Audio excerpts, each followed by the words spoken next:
Welcome back to Explaining Everything, the channel where we unravel the stories and mysteries behind everyday things. Today's question comes from one of our curious viewers, probably not an alien 01. Thanks for the suggestion. You asked, how are constellations really named? If you've ever looked at the night sky, seen a random sprinkling of stars, and thought, wow, beautiful, but that definitely does not look like a giant crab, you're not alone. Somehow, humanity looked at the sky and decided it was basically the universe's coloring book. So today, we're breaking down who named the constellations, how they picked the names, and why most of them don't match what they're supposed to look like. Let's jump into the cosmos, right here on Explaining Everything.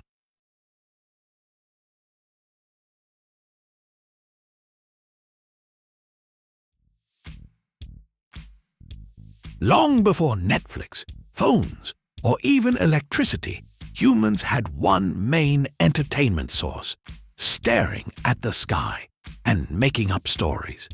And after thousands of years of looking up at night, people started connecting stars like celestial dot-to-dot puzzles. Different cultures created their own sky maps.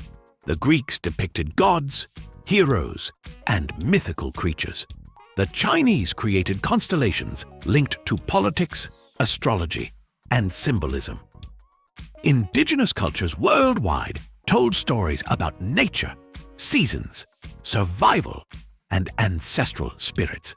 And some groups just connected stars and said, yep, that's a bird now.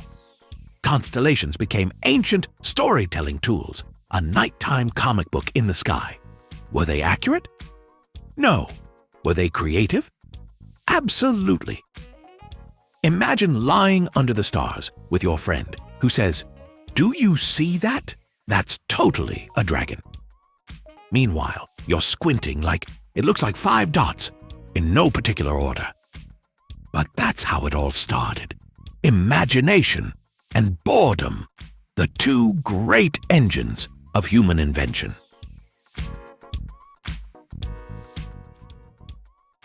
Even though many cultures created their own sky patterns, the Greek set is the one that stuck, mostly because of one very dedicated man, Claudius Ptolemy.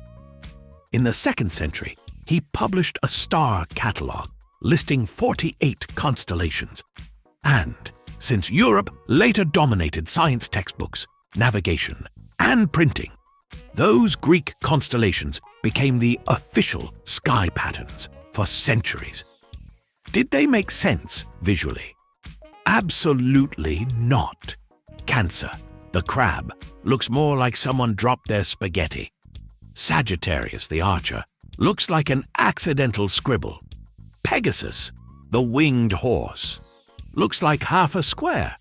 However, these names stuck because Ptolemy recorded them first. It's basically the cosmic version of I called dibs.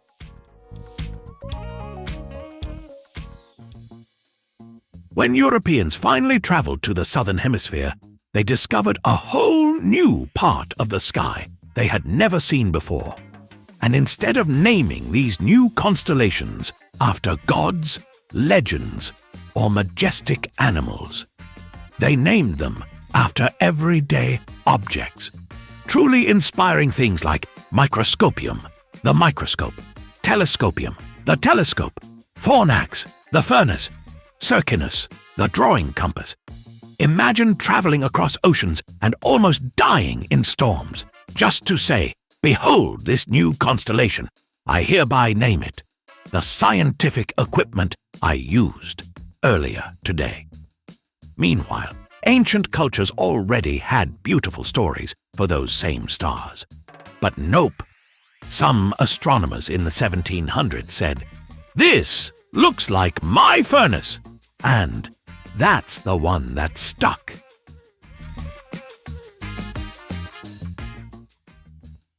By the early 1900s, the sky was in chaos. different star maps disagreed. Some constellations overlapped, and astronomers were basically arguing like kids, fighting over who gets the blue crayon. So in 1922, the International Astronomical Union, or IAU, stepped in and declared, "Enough! We're organizing this mess." They set 88 official constellations, covering every part of the sky with clean boundaries. It was like zoning laws, but for space. The IAU decisions mean every point in the sky belongs to exactly one constellation. No new constellations can be added. You cannot name a constellation after your dog, your ex, or your favorite snack. Even if you discover a new star, it still falls into one of the 88 preset boxes. Let's be real. A lot of constellations look like absolutely nothing. Why? Reason number one. Stars only look connected from Earth. In reality, they're light years apart in 3D space. Your brain flattens everything like a bad photo. Reason number two. Ancient people had tremendous imagination and zero shame. They didn't care if it looked right. They just needed a story. Reason number three. Star brightness is random. Sometimes the important stars are dim, while the toe or tail of a constellation is annoyingly bright. Reason number four. Humans love patterns. Show us 10 dots and we will somehow see a lion, a warrior, a mystical goatfish hybrid, hello Capricorn, or a potato wearing a hat. That's why you and your friend can stare at Aquarius for 10 minutes and still say, "Where is the guy pouring water? I see nothing." Constellations aren't accurate drawings. They're cosmic doodles, ancient ones that we still use because tradition said so. So, how are constellations really named? Through a mix of ancient storytelling, Greek influence, scientific expansion, and one international committee that finally said, "All right, everybody stop drawing things on the sky." They may not look like what they're named after, but they hold thousands of years of culture, mythology, navigation, and human creativity. Plus, it's fun to stare at a bunch of stars and pretend they look like a giant scorpion. If you like this video, hit that like button and subscribe. Also, if you have suggestions for our next video, feel free to share them in the comments below. We'll be sure to give you an acknowledgement for your contribution. If you enjoyed this video, please check out our other bingeable channels. Thank you for tuning in and join us next time here in the channel that answers all the why, what, who, where, and how questions you've always wondered about here on Explaining Everything.